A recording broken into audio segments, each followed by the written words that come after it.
Hindi ako nagmamakalinis. Marami rin akong nanakaw pero naubos na. So, wala na.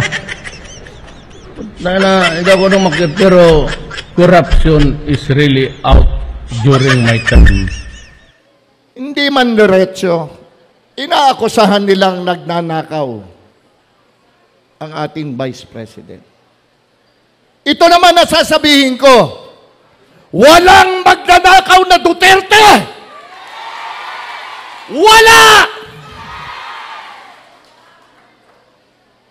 Ang lahi ni former President Rodrigo Roa Duterte ay nananalaytay na dugo sa mga ugat ng kanyang mga anak.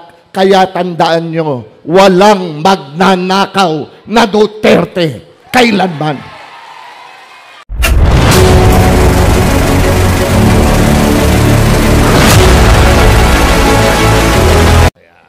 Kamusta na po kayong lahat? Alam nyo po, napakahirap sundan ng isang magaling na pambabatas na kagaya ni Congressman soon-to-be Senator Rodante Marcoleta.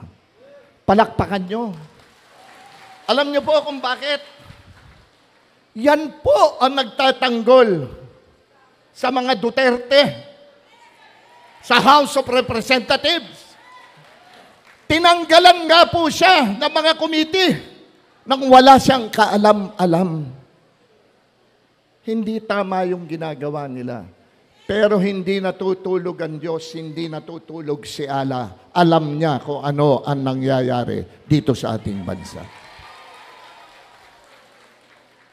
Inaakusahan nila, hindi man diretso, inaakusahan nilang nagnanakaw ang ating Vice President. Ito naman nasasabihin ko, walang magnanakaw na Duterte! Wala!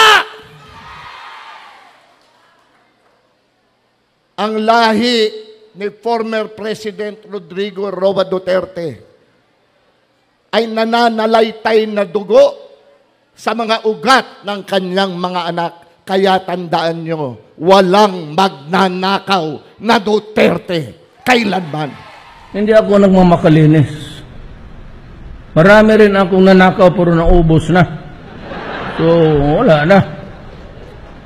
Hindi ako namakit pero corruption is really out during my time. Hindi man diretso, inaakusahan nilang nagnanakaw ang ating Vice President.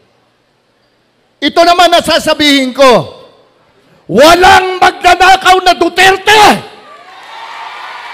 Wala! Ang lahi ni former President Rodrigo Roa Duterte ay nananalaytay na dugo sa mga ugat ng kanyang mga anak.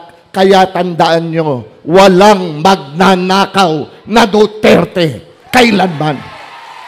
Hindi ako nagmamakalinis. Marami rin akong nanakaw pero naubos na. So, wala na. Hindi ako namakit pero corruption is really out during my time.